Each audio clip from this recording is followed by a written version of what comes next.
bundar yang berdiri kokoh di jantung kota Tanjung Pura, persis berhadapan dengan Masjid Azizi Tanjung Pura ini, berada pada dua jalan, yaitu Jalan Amir Hamzah dan Jalan Masjid. Gedung tua ini dibangun oleh Sultan Langkat, yaitu Sultan Abdul Aziz Abdul Jalil Rahmatsyah pada tahun 1904. Setelah 2 tahun dibangunnya Masjid Azizi dan selesai dibangun pada tahun 1906 dan sekaligus dimanfaatkan oleh pemerintahan Sultan Langkat ketika itu, di mana gedung ini diberi nama Gedung Kerapatan Sultan Langkat. Gedung ini sangat kokoh yang dibangun oleh arsitek Belanda dengan bahan bangunannya dikirim dari Pulau Pinang, Malaysia. Hanya bahan kayunya dari negeri Langkat sendiri. Sebab ketika itu bahan utama gedung ini tidak dimiliki oleh negeri Langkat.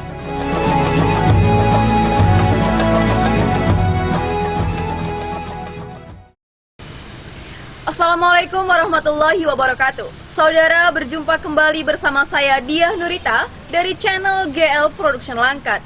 Saudara, saat ini saya sedang berada di depan gedung tua yang dulu gedung ini bernama Gedung Kerapatan Adat Sultan Langkat, yang sekarang beralih fungsi menjadi gedung museum. Bagaimana sejarah lengkapnya mengenai gedung tua tersebut? Mari ikuti penuturan dari saya.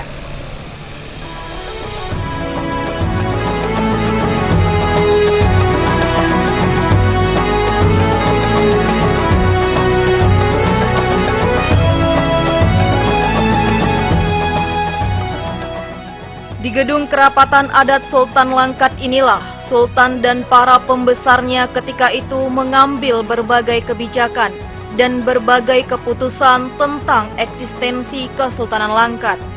Di samping Sultan Langkat penguasa tunggal pada pemerintahan tradisional tersebut, namun ia juga penganut trias politika, di mana Sultan bersama Raja Muda, para pangeran serta para datuk, menteri, pembantu Sultan merupakan badan eksekutif. Para datuk 4 suku, para pangeran Luhak Langkat Hilir, Luhak Langkat Hulu, dan Luhak Teluk Haru merupakan badan legislatif serta kepala jaksa negeri. Kepala polisi dan panglima Hulu Balang merupakan badan yudikatif. Sementara Tuan Guru Besilam merupakan penasehat Sultan. Ketika di masa kepemimpinan Sultan Mahmud Abdul Jalil Rahmatsyah, gedung ini tetap berfungsi sebagai Gedung Kerapatan Adat Kesultanan Langkat. Namun Sultan Mahmud memindahkan pusat kerajaan Langkat ke Binjai. Di samping membangun istananya di Binjai, juga dibangun sebuah lagi Gedung Kerapatan Adat Kesultanan Langkat di Binjai. Sekarang dialihfungsikan sebagai kantor Pengadilan Agama Kota Binjai, terletak di Jalan Bangkatan persis di sisi Mapolres Binjai. Walaupun pusat kerajaan dipindahkan ke Binjai, namun Tanjung Pura tetap fungsinya merupakan pusat kerajaan dan pusat budaya Melayu Langkat.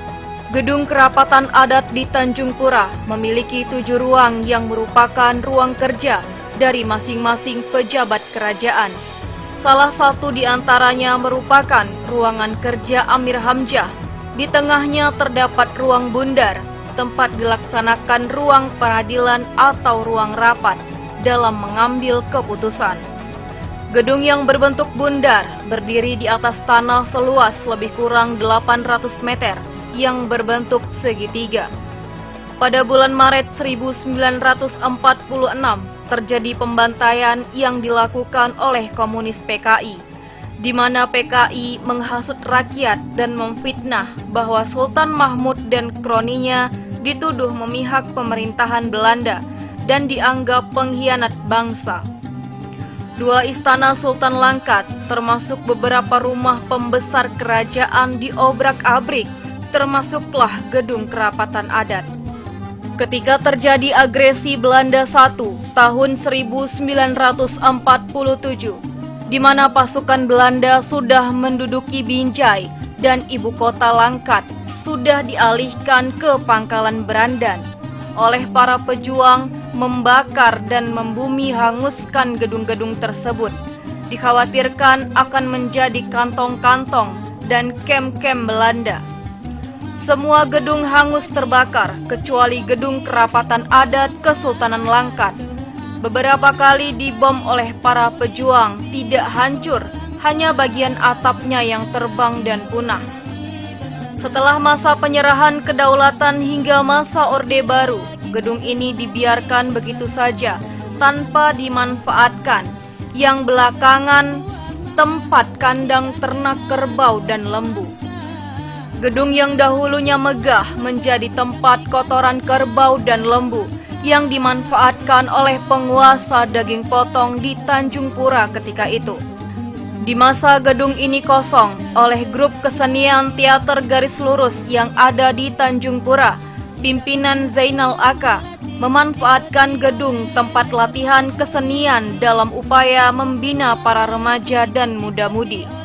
Ketika tahun 2000, tim kesenian Zainal Aka ini diundang oleh Malaysia dalam suatu kunjungan muhibbah budaya beberapa hari.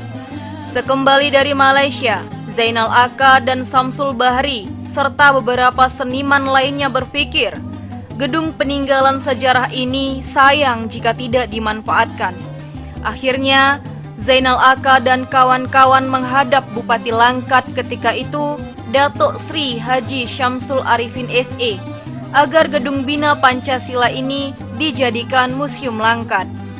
Datuk Sri Syamsul Arifin sangat antusias menyambut gagasan ini.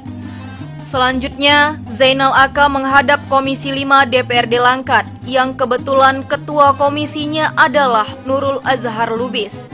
Dan usulan ini sangat disetujui oleh DPRD Langkat.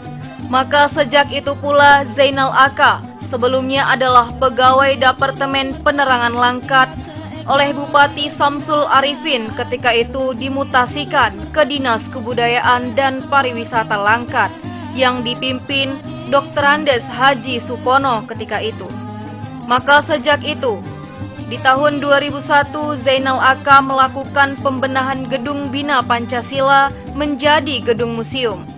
Dalam mencari dan mengumpulkan benda sejarah bukanlah hal yang mudah pula. Bagaimana kronologis pengalihan gedung ini menjadi museum daerah? Kita ikuti penjelasan salah seorang pemerkasa berikut ini.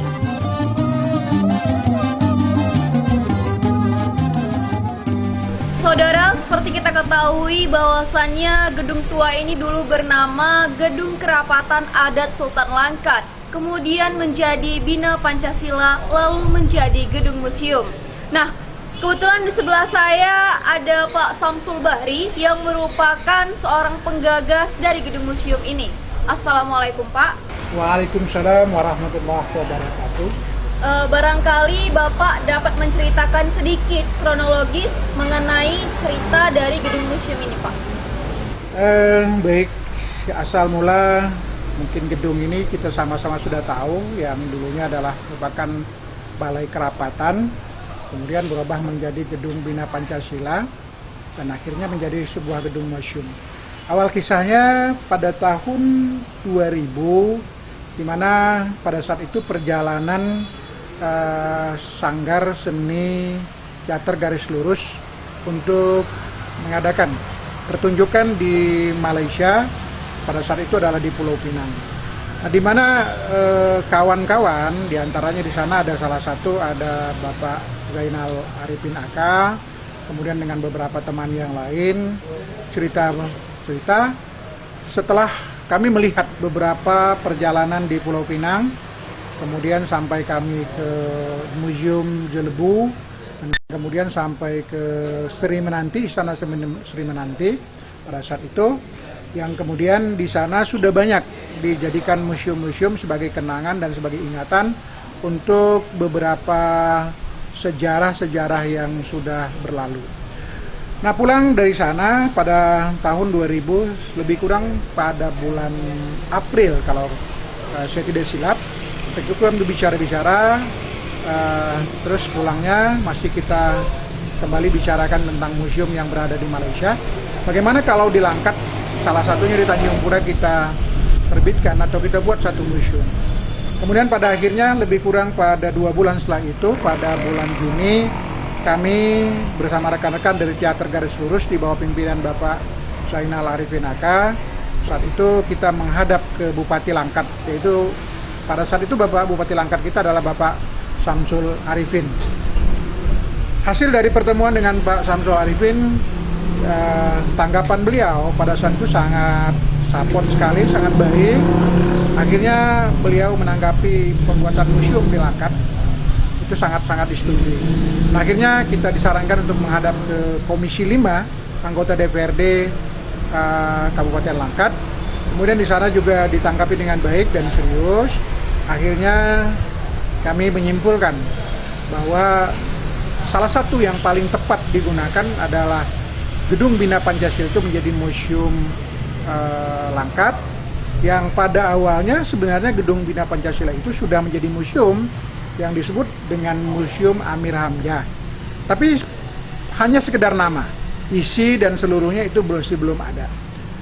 Nah, akhirnya kita sampaikan kembali kepada Bupati Langkat dan kepada DPR bahwa gedung yang akan digunakan menjadi gedung Museum Langkat itu adalah gedung Balai Kerapatan Sultanan Langkat yang sudah berubah menjadi Bina Pancasila, kemudian berubah menjadi Museum Amir Hamzah, dan akhirnya menjadi Museum Kabupaten Langkat. Nah, beberapa saat museum itu dipergunakan sebagai tempat latihan dari anak-anak sanggar Teater Garis Lurus, di mana membina adik-adik atau anak-anak generasi muda, terutama untuk latihan tari, latihan drama. Kemudian samping itu terus digunakan juga sambil mencari bahan-bahan, sambil mencari peralatan-peralatan yang digunakan di dalam museum, yaitu terutama peninggalan-peninggalan sejarah yang nanti mungkin bisa kita lihat satu persatu yang sudah terpajang atau sudah terpasang di Museum Langkat ini, yang memang pada saat itu hampir lebih kurang 2 atau 3 tahun ya, kita mencari peralatan-peralatan atau persiapan-persiapan untuk barang-barang lama, barang-barang yang ditunjukkan yang memang harus yang memang sesuai, yang memang harus dimuseumkan, dan sebagai kenangan-kenangan sejarah untuk generasi kita ke depan. Nah, saya pikir inilah mungkin kronologis dari perjalanan Museum Langkat ini, yang dulunya berawal dari Balai Kerapatan, kemudian berubah menjadi Gedung Bina Pancasila, dan kemudian sempat diberi nama juga Museum Amir Hamzah, dan akhirnya menjadi Museum Langkat.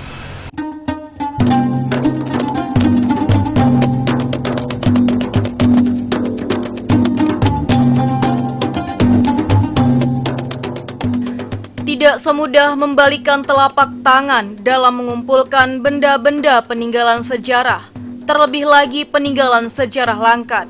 Akhirnya pada tanggal 26 Desember tahun 2006, oleh Bupati Langkat ketika itu, Dato Sri Haji Samsul Arifin SE, meresmikan gedung ini menjadi Gedung Museum Langkat.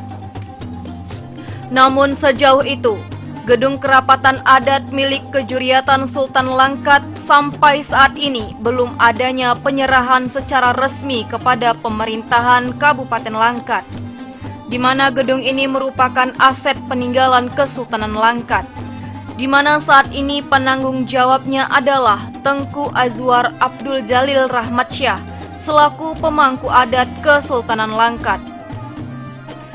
Untuk pembenahan museum ini, Zainal AK mendapat informasi agar kentung atau beduk Tuan Guru Besilam yang usianya sudah ratusan tahun itu oleh Tuan Guru Besilam diminta agar kentongan kayu tersebut disimpan di museum. Demikian juga duplikat kursi Tuan Guru, Tuan Syekh Abdul Wahab Rokan, bersama dengan tempat air minumnya, piring makan, dan uncang penyimpanan uangnya yang terdapat dari batok kelapa, semua dititipkan ke museum. Dalam upaya memajukan museum dan kepariwisataan religius Tanjung Pura, Zainal AK menyelenggarakan Festival Azizi dengan pusat kegiatannya di Masjid Azizi dan museum. Kegiatan ini berlangsung selama 7 tahun berturut-turut. Dewasa ini kegiatan tersebut tidak dilaksanakan lagi. Kenapa tidak diketahui apa permasalahannya? Padahal kegiatan Festival Ajiji sangat berdampak bagi masyarakat luas.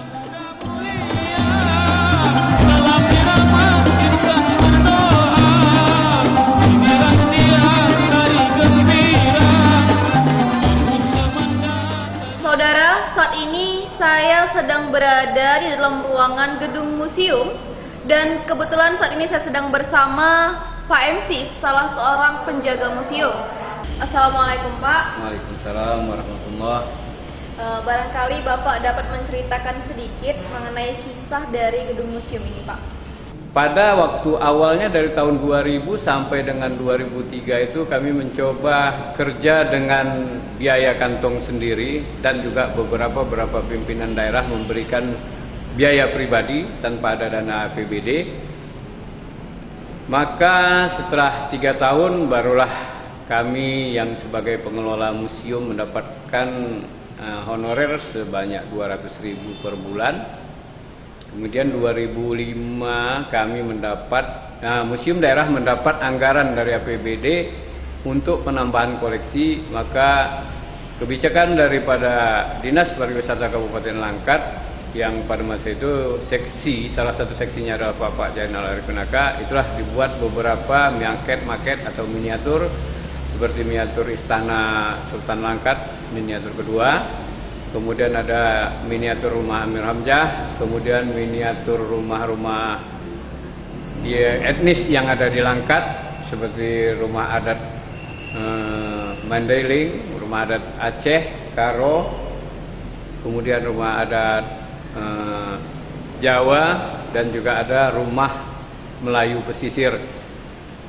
Kemudian juga ada penebusan atau pembayaran daripada mahar peninggalan sejarah seperti adanya dahulunya dikatakan peralatan rumah dari Tunku Amir Hamzah, maka di situ kami kumpulkan. Maka setelah adanya kinerja kami yang dilihat oleh Bapak pimpinan atau Bapak Bupati Langkat pada masa itu Pak Samsul Arifin, Haji Samsul Arifin, maka pada tahun 2006 gedung kerapatan ini diresmikan menjadi gedung museum daerah Kabupaten Langkat. Maka sampai saat ini gedung ini bernama Gedung Museum Daerah Kabupaten Langkat dan dengan tidak menghilangkan gedung kerapatan. Jadi sejarahnya tetap dikatakan bahwa gedung ini adalah gedung kerapatan Kesultanan Langkat. Jadi sampai saat sekarang ini sudah ada di sini yang menjadi pegawai negeri sipil itu ada 2 orang lagi tinggal, yang 2 setelah sudah berpulang ke rahmatullah, yaitu Jamaluddin dan Khairuddin.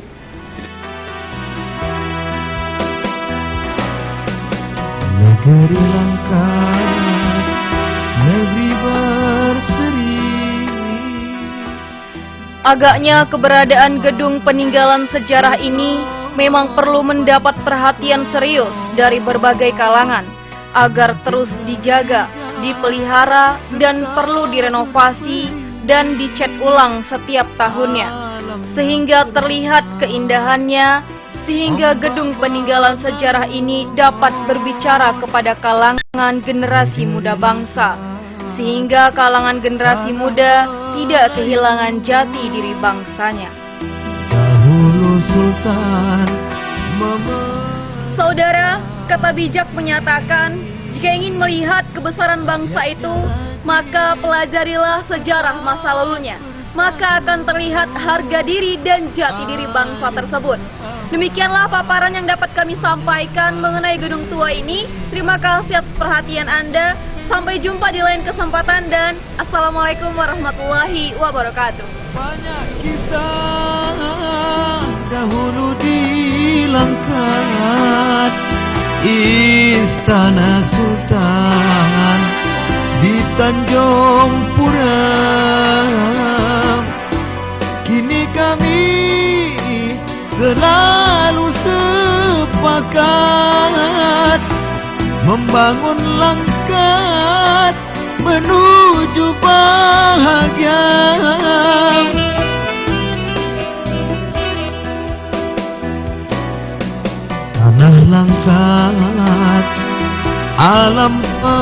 pesona